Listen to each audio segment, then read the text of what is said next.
Keeping Your Word by Booker T. Washington, narrated by Sam Kusi. I do not want to speak to you continually upon subjects that tend to show up the weaker traits of character which our race has.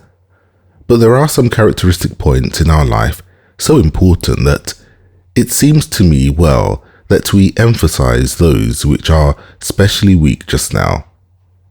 A few weeks ago, I mentioned 2 or 3 examples which had come under my own personal observation of the unreliability of the race, and to those I now add 1 or 2 more.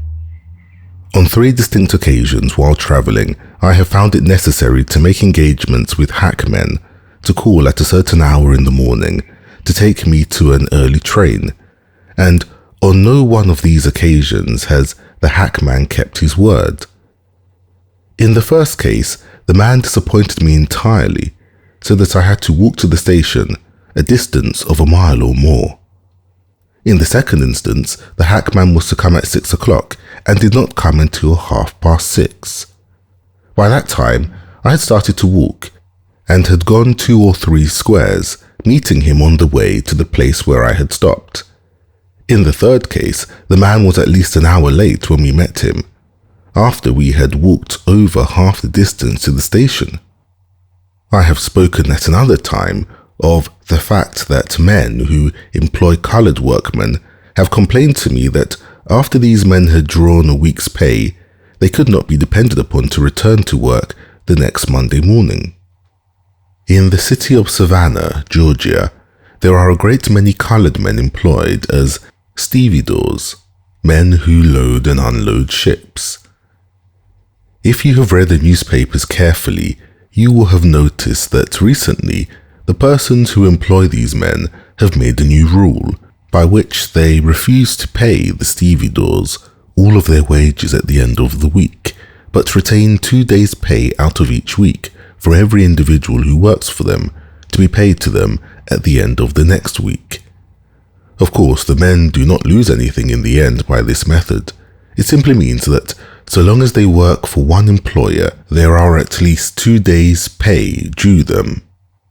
Of course, the labourers whose wages were thus kept back have made a great noise about it, but when their employers were asked for an explanation, they said, "We find by experience that if we pay you all that we owe you on Saturday night, we cannot depend upon you returning on Monday morning to continue your work. You are apt to get drunk or to debauch yourselves on Sunday, so that you are unfitted for your work the next day." This is the decision these men have arrived at after having employed these men for a number of years. Now think of the things I have spoken to you about. You may say, with regard to the last, that, to a great extent, this action on the part of the Savannah employers was due to prejudice, to a desire to use the money withheld for their own selfish purposes, and because they had the power to do so. But you can very easily understand that if a person goes on being disappointed month after month in his business, he will soon conclude that it is best for him to try a hackman of some other colour and disposition, and that if these Savannah employers find year after year that they cannot depend on coloured men to give them thorough, regular, systematic labour, they are going to look out for persons of another race who will do their work properly. It is not necessary for me to continue in this strain, and to call attention to other incidents of this kind to show, as I have told you before, that one of the weak points which we as a race must fight against is that of not being reliable.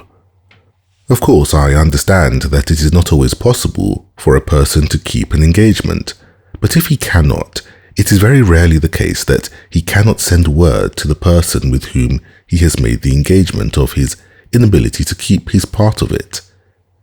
In the case of the hackmen who disappointed me, if they had sent word 2 or 3 hours ahead of the time that they could not come, or if they had sent another hackman to fill the engagement for them, I should have thought nothing about it.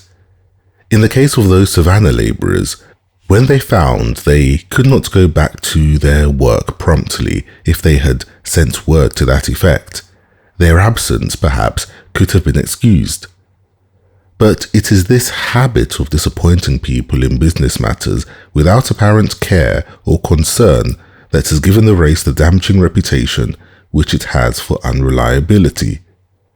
I speak of these things repeatedly and so plainly because I am constantly meeting persons who are employers or who would be employers of our people, and they tell me every time when I speak to them about work that their only objection to employing coloured labour is this very matter I have been speaking of, its unreliability.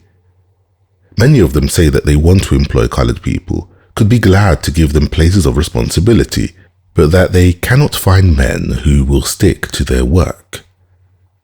You may say that it is impossible for us to grow and develop, to get positions of trust and responsibility that will pay good wages, simply because we are coloured. I will give you an example on this very point. A few days ago, I was in New Orleans, visiting a large sugar refinery. The firm which operates this refinery employs from 200 to 300 men. I found the young man who has charge of all the bookkeeping of the firm, through whose hands all the business and cash of the firm pass. I found this man to be coloured, and that all the other persons filling responsible positions under him were white. I remember some 2 or 3 years ago having met one of the partners of this firm in the White Mountains, and he told me at that time of this young man. He told me that a great many persons came to him and said, "You ought not to have this coloured man filling this position when there are so many white persons who want the place." He told me that he said to these persons, "This young man does my work better than anyone else I have yet found. And so long as he does this, so long shall I employ him." This gentleman has since died, but the business is in the hands of his widow, who has so much confidence in the ability of this young coloured man to manage the affairs of a great business. Mr. Lewis is his name. Perhaps some of you know him, that he is retained practically at the head of this great establishment. This single instance shows that, notwithstanding his colour, a man can rise for what is in him, that he can advance when he shows that he can be depended upon. Remember that whether you are hackmen or businessmen, it pays whenever you cannot fill an engagement to explain beforehand why you cannot, and that unless you make a practice of doing this, it will be impossible for you to get ahead or to attain places of trust and responsibility, no matter how much education you may have. As I have so often said before, if we cannot send out from Tuskegee and similar schools young men and women who can be depended upon, our reputation as a race for the years that are to come is not going to be very bright. On the other hand, if we can succeed in sending out young men and women with a high sense of responsibility who can at all times be relied upon to be prompt in business matters, we shall have gone a long way in redeeming the character of the race and in uplifting it. In this important matter, all of you can help. Do not wait until you go out from Tuskegee, but begin tomorrow morning, every boy and girl, to be reliable and to keep at it until reliability becomes a part of you.